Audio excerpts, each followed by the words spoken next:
হাদিকে আমরা ধারণ করি, শহীদ ওসমান হাদিকে তারাই ধারণ করে। আজকে 35তম দিনে এসেও যারা এখানে বসে রয়েছে, আপনি শহীদ ওসমান হাদিকে ধারণ করেন আর খুনিরা কোথায় আপনি জানেন না, সেইটা হইতে পারে না। আপনাকে অবশ্যই বলতে হবে শহীদ ওসমান হাদির হত্যাকারীদের খুনিরা কোথায় রয়েছে। আপনাকে অবশ্যই বলতে হবে শহীদ ওসমান হাদির খুনের কারা পরিকল্পনা করেছে। আপনাকে অবশ্যই বলতে হবে শহীদ ওসমান হাদির খুনে কারা সহায়তা করেছে। এই যে শত কোটি টাকার লেনদেন একজন মানুষকে হত্যা করবার জন্য, যারা নেশাগ্রস্ত রয়েছে তাদেরকে 1 লাখ টাকা দিয়ে খুশি মনে যায় খুন করে আছে, তার জন্য শত কোটি টাকার প্রয়োজন হয় না। এইখানে শত সহস্র কোটি টাকার বিনিয়োগ হয়েছে।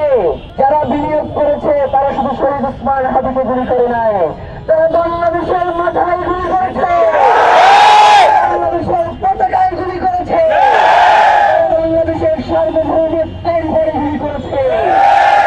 বাংলাদেশের মানুষের আজাদী থাকবে না। সুতরাং বাংলাদেশের এই পতাকা, বাংলাদেশের সীমান্ত, বাংলাদেশের মানচিত্র রক্ষা করতে হলে ওসমান হাদির খুনিদের বিচার নিশ্চিত করতে হবে। শহীদ ওসমান হাদি যেই দিন গুলিবিদ্ধ হয়েছে ছিল ওসমান হাদিকে গুলি করবার জন্য। এই কথা আমরা বলি না, আমরা বলছি তাইলে শুধু চার্জশিটে কেন যারা গুলি করেছে তাদের নাম আছে, বাকি 5টা গ্রুপ কেন করি আমরা জানতে চাই। আপনারা বলেছেন 5 তারিখে ইনকিলাব কালচারাল সেন্টারে বসে 21 জনের একটা টিম নাকি শহীদ ওসমান হাদিকে গুলি করবার চেষ্টা করেছে। আমরা তো ফয়সাল করিম, মাসুদ এবং আলমগীর বাদে আমরা 21 জনের টিমের আর কাউকে এই চার্জশিটে দেখি নাই। তাহলে আপনি কিভাবে বললেন 21 জনের একটা টিম এই হত্যা মামলার কাছে জড়িত ছিল? আমরা আপনাদের কাছে জানতে চাই, আপনারা জানেন এই মামলায় কবির নামে একজনকে আসামি করা হয়েছে।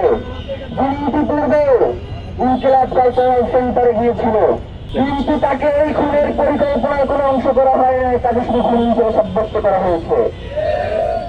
রাষ্ট্রপতি শহীদ ওসমান হাদির হত্যাকারীদের বিচার নিশ্চিত না করে তাহলে আমরা বুঝিয়ে বলি রাষ্ট্রীয় নির্বাচন চাই না। আমরা তো জনগণ শহীদ ওসমান হাদি হিসেবে নির্বাচনে অংশগ্রহণ করবার জন্য নেমেছিলাম। আমরা রাজপথে এসেছি শহীদ ওসমান হাদি হত্যাকারীদের বিচারের জন্য, নির্বাচন বানচাল করবার জন্য নয়। আপনি হত্যাকারীদের গ্রেফতার করেন, এর পিছনে যারা রয়েছে তাদেরকে গ্রেফতার করেন, আমরা রাস্তায় রাখবো না। কিন্তু যদি আমাদেরকে বলা হয় আমরা ইনকিলাব মঞ্চের ব্যানারে নির্বাচন বানচাল করবার জন্য আমরা রাষ্ট্র ক্ষমতায় যারা আসছে তাদের কাউকে আমরা চিনি না। জুলাইয়ের 1 পর্যন্ত এই উপদেষ্টা কারা হবে, এই আসিফ নজরুল ছেড়ে আমরা কাউকে চিনতাম না। এখন করলে বলে বাবা এইটা আদালতের বিষয়, আমরা এইটা জানি না। এই মাথায় যদি আদালতের বিষয় হয় তাইলে তো উপদেষ্টা পরিষদ গঠনের সময় চলছিল। এই উপদেষ্টা পরিষদ তো সিদ্ধান্ত হয় নাই, ওর পিছনে কলকাঠি নাই। এই জুলাইয়ের পরে যে উপদেষ্টা পরিষদ গঠিত হয়েছে সেই উপদেষ্টা পরিষদের কার সন্তান জুলাই মারা গেছে আমরা জানতে চাই। ভাইয়েরা, কথা খুবই স্পষ্ট, মামলায় যখন আমরা বললাম যে এই ওসমান হাদির খুনের পেছনে কারা রয়েছে তাদেরকে গ্রেফতার করতে হবে, তখন একটা ওয়ার্ড কমিশন নামে একটা কলা গাছকে সামনে আনাইয়া বসানো হয়েছে। কিন্তু এই কলা গাছটার সাথে এই খুনের কি সম্পর্ক সেইটা তার সাথে নাই। এই খুনে কাউকে সম্পৃক্ত করতে হইলে খুনের ঘটনায় যারা জড়িত তাদের সাথে একটা যোগসূত্র থাকতে হবে। চার্জশিটে এই ধরনের কোন যোগসূত্র নাই। কোন ধরনের যোগসূত্র ছাড়াই এই ব্যক্তি নামে যে একটা কুলাঙ্গার তারা এই না বসানো হয়েছে। এই কুলাঙ্গারটা দিল্লিতে বসে আছে, যার কারণে ও জানে যে এই মুহূর্তে এই কুলাঙ্গারকে এই সরকার কিছু করতে পারবে না, যার কারণে সেও খুব দেখতে রাখতে দেখতেছে না।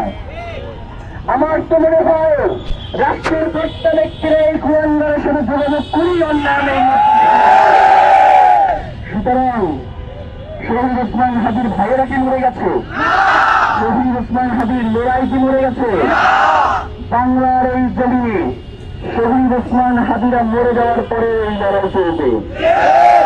বাংলার এই জমিনে শত সহস্র শহীদ ওসমান হাদিকে হত্যা করা হলে এই লড়াই চলবে।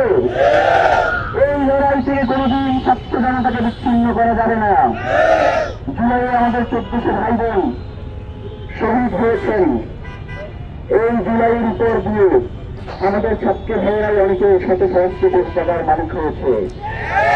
এই কথাগুলো বলতে এখন আর আমাদের মুখে আটকাবে না। এই কথাগুলো বলতে আমরা কাউকে করি না। এই জুলাইকে এই সরকার উপদেষ্টা পরিষদ যতজন কলঙ্কিত করেছে তার চেয়েও বেশি কলঙ্কিত করেছে আমাদেরই ছাত্র ভাইয়েরা। সুতরাং ছাত্র জনতা বলতে যদি শুধুমাত্র একটা দলকে বোঝানো হয়, এইটা ভুল। এইটা আমরা মানি না। 18 কোটি জনতা মানে এই ছাত্রদের এই দলটা নয়। বাংলাদেশের 18 কোটি জনতা মানে বাংলাদেশের 18 কোটি ছাত্র জনতাই। তার সুনির্দিষ্ট কোনো দল নাই। তার প্রয়োজনে সে ছাত্র দল করবে, তার প্রয়োজনে সে ছাত্র শিবির করবে, তার প্রয়োজনে সে ছাত্র পক্ষ করবে। একটা নির্দিষ্ট দলের মধ্যে কখনোই ছাত্রীদেরকে আবদ্ধ করা যাবে না।